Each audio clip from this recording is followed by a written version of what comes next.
Bom dia! Hoje, dia 15 de agosto, a gente vai falar sobre o capítulo 15 de Provérbios. E como graças a Deus está chovendo hoje, a gente vai fazer em outro cenário.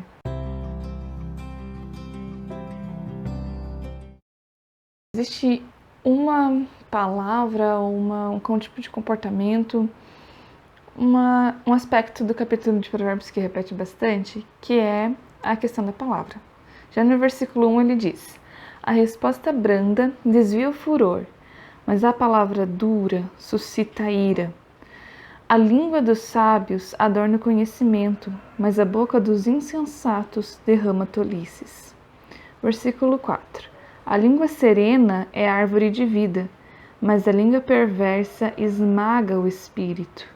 Versículo 7. As palavras dos sábios difundem o conhecimento, mas o coração dos insensatos não procede assim. No versículo 26 diz: o Senhor detesta os planos dos maus, mas as palavras bondosas lhe são aprazíveis.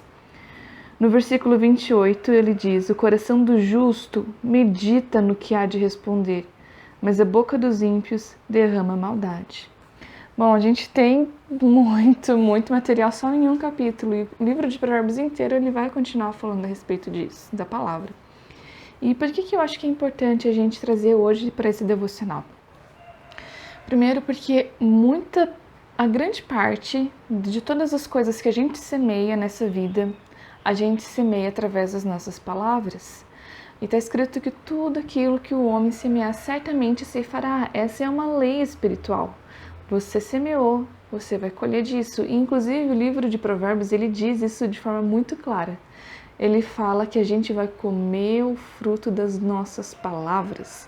Então, mostrando mais de uma vez que essa questão da palavra é uma semeadura. E eu não sei como é que foi para você, mas eu lembro de muitos momentos na minha vida que eu não usei bem a minha língua, falei coisa que não devia, e assim, todas as vezes foi muito doloroso. Eu lembro de uma vez, eu estava na adolescência, depois eu fui entender melhor que esses processos acontecem na adolescência porque a gente está passando por um processo de adaptação neural. E eu estava na igreja e uma mulher foi visitar a gente, a esposa de um irmão. E eu fui conversar com ela, tentar ser gentil, dizer que bom que ela estava lá e tal, né? E era um dia que ia ter uma festa na igreja. Eu cheguei pra ela: que bom que você veio para comer, né? Ai, meu Deus, na hora que eu falei isso, não tinha mais como desfalar. Soou super mal, porque parecia que eu tava dizendo pra ela: você tá aqui só por causa da comida. Ela regalou o olho assim, olhou pra mim, e eu fiquei com cara de tipo, eu não disse isso, meu Deus, eu não disse isso. Ai, não tinha mais como desfazer o que eu tinha feito, né? Eu falei, eu tentei dar uma escapada, mas não adiantou nada. E aqui, no capítulo 15 de Provérbios, ele traz algumas lições pra gente evitar esses deslizes, esses momentos assim. A gente fala coisas que não são edificantes, né, realmente. E ele fala que a resposta, primeiro, né, quando ele fala sobre a resposta branda, que desvia o furor, mas a palavra dura suscita a ira, está falando o seguinte: você está numa situação de conflito, numa situação ruim, se você usar uma palavra branda, você pode aplacar isso. Inclusive hoje, o Isaac estava me contando, ontem, ele estava me contando que estava fazendo um curso sobre comunicação não violenta, que é exatamente isso que Provérbios diz. Né? A palavra branda desvia o furor, é uma forma de você comunicar sem ferir o outro, sem suscitar essa ira. Na segunda parte que ele diz a palavra dura suscita a ira, ele está falando: olha, essa ira nem existia ali ainda, mas você falou dessa forma e aquela coisa levantou dentro daquela pessoa. Não existiu algum momento da tua vida que você estava de boa, alguém chegou e falou um negócio e você falou: subiu sangue, socorro. Isso acontece com a gente, né? Somos humanos, isso sempre vai... Essas emoções, elas são parte nossa, graças a Deus, né? Que a gente tem essas emoções. Só que a gente precisa saber lidar com elas. Sabe, tipo X-Men, assim? Então, você precisa saber lidar com o negócio. Versículo 2 diz: a língua dos sábios adorna o conhecimento, mas a boca dos insensatos derrama tolices. Então ele está falando a respeito de escolher falar aquilo que é importante para agregar conhecimento para os outros. Não ficar derramando tolices, falando um monte de bobagem que assim não acrescenta nada para ninguém. Só acaba ainda manchando mais a tua imagem. O versículo 4 diz: a língua serena é árvore de vida, mas a língua perversa esmaga o espírito. O que é uma árvore de vida? Bom, a gente tem no Gênesis e no Apocalipse a menção a uma árvore da vida que está presente no Jardim do Éden. E daí no Apocalipse está presente na Nova Jerusalém. E essa árvore da vida, ela significa uma fonte de vida. Tanto que quando Adão e Eva pecam, Deus manda anjos guardarem a árvore da vida, porque se eles comessem do fruto daquela árvore, eles viveriam eternamente. E aqui ele está dizendo que a língua serena é a árvore de vida, ou seja, suas palavras incentivam, cativam o outro, dão vida para eles, desejo de viver. Mas a língua dos ímpios esmaga o espírito, a língua perversa, sabe? Quando alguém suspeita mal de você, fala que você fez um negócio que você não fez, ou então diz com maldade, eu te conheço, sei que você fez não sei o quê, quando na verdade a pessoa nem te conhece profundamente, e você nem fez aquilo, você tem mais uma comprovação de que realmente a pessoa não conhece o teu coração.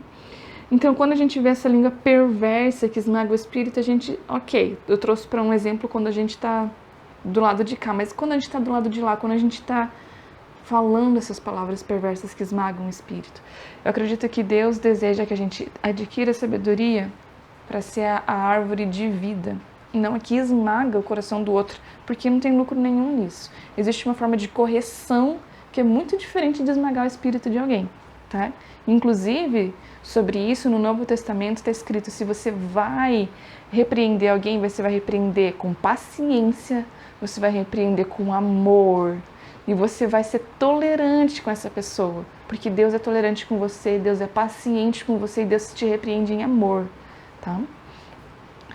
Quando o versículo 7 diz, as palavras dos sábios difundem o conhecimento, mas o coração dos insensatos não procede assim, mais uma vez a gente vendo a questão da língua como um instrumento de difundir conhecimento, de difundir inteligência, de difundir sabedoria e não bobagens, né? Bom, e lá no versículo 26, eu achei fantástico esse versículo, porque aqui ele desvenda uma coisa muito preciosa para mim, e eu acredito que para vocês também, que ele fala o que dá prazer em Deus, o que faz Deus ficar feliz. E ele diz que isso que faz Deus ficar feliz são as palavras bondosas. Você já viu alguém que tem palavras bondosas, que sabe acalmar, consolar, que sabe olhar para alguém e esperar o melhor desse alguém? Que diz assim palavras que realmente são um bálsamo, assim, uma cura para o coração de alguém? Então é isso que Deus gosta muito disso. Se você quer agradar a Deus, palavras bondosas é uma das opções. Bom, e no fim, quando ele diz, o coração do justo medita o que há de responder, mas a boca dos ímpios derrama maldades, e volta ao meu exemplo lá, não pensei no que falar, não pensei em nada, só falei, e na hora que eu falei, derramei maldade, não foi legal.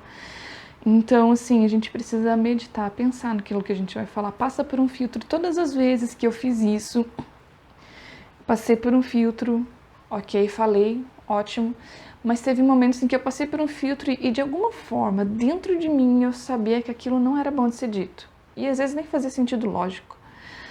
E algumas vezes eu falei, não, isso é coisa da minha cabeça. Não, era o Espírito Santo me avisando, porque todas as vezes que eu falei, desrespeitando esse sentimento de que não era uma boa coisa falar daquela forma, todas essas vezes o resultado foi ruim, foi péssimo, acabei ferindo pessoas, dando a entender outras coisas que eu nem queria dizer, passando uma mensagem errada. Então, o Espírito Santo, ele está em nós. Se a gente acredita em Deus, se a gente recebeu o Espírito Santo, a gente precisa confiar naquilo que ele está dizendo ao nosso coração para a gente falar ou para a gente não falar. Acredite, Deus quer santificar a nossa língua. O livro de Tiago fala exatamente sobre isso, que a nossa língua ela deve ser fonte de vida. Ele fala que a língua pode ser um fogo consumidor e uma única chama pode incendiar uma floresta inteira. E ele compara também com um barco, né, que é grande, gigantesco, um navio enorme, mas que com um leme tão pequenininho direciona o barco inteiro, assim a língua, que direciona o corpo todo. E ele diz, se você cuidar da sua língua, você vai ter condição de cuidar todo o resto. Porque é um desafio, é realmente um desafio. Mas eu acredito que Deus não colocaria diante de nós algo que a gente não poderia alcançar. E a gente não pode alcançar Normalmente não existe nenhum limite que exista para nós quando Deus está com a gente. Se a gente colocar isso diante de Deus, Deus, eu preciso que o Senhor me ajude com as minhas palavras, porque eu quero que a minha língua seja fonte de vida. Tenho certeza que Deus vai ajudar a gente como um Pai amoroso. Ele quer nos ensinar e a gente vai começar a ouvir o Espírito Santo dizendo pra gente, fala desse jeito, não fala daquele outro jeito. Ou então a gente observar na Bíblia como Deus falou. Porque essa palavra que esmaga o Espírito, eu realmente nunca vi Deus diretamente falando com alguém dessa forma. Quando Deus fala com Gideão, ele fala, vai nessa tua força, varão valoroso. Quando Deus fala com Abraão, ele fala, olha Abraão, você vai ser pai de nações.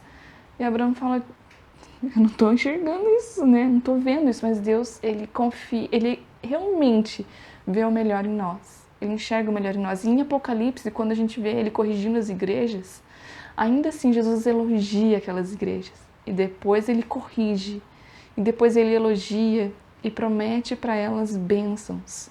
Entende como Deus, ele cuida, como ele é cuidadoso nas suas palavras. E a palavra de Deus, ela permanece para sempre. E esse deve ser o nosso espelho, o nosso modelo, o nosso desejo. Imitar Deus em tudo. E se a gente quer agradá-lo, palavras bondosas. Até mais.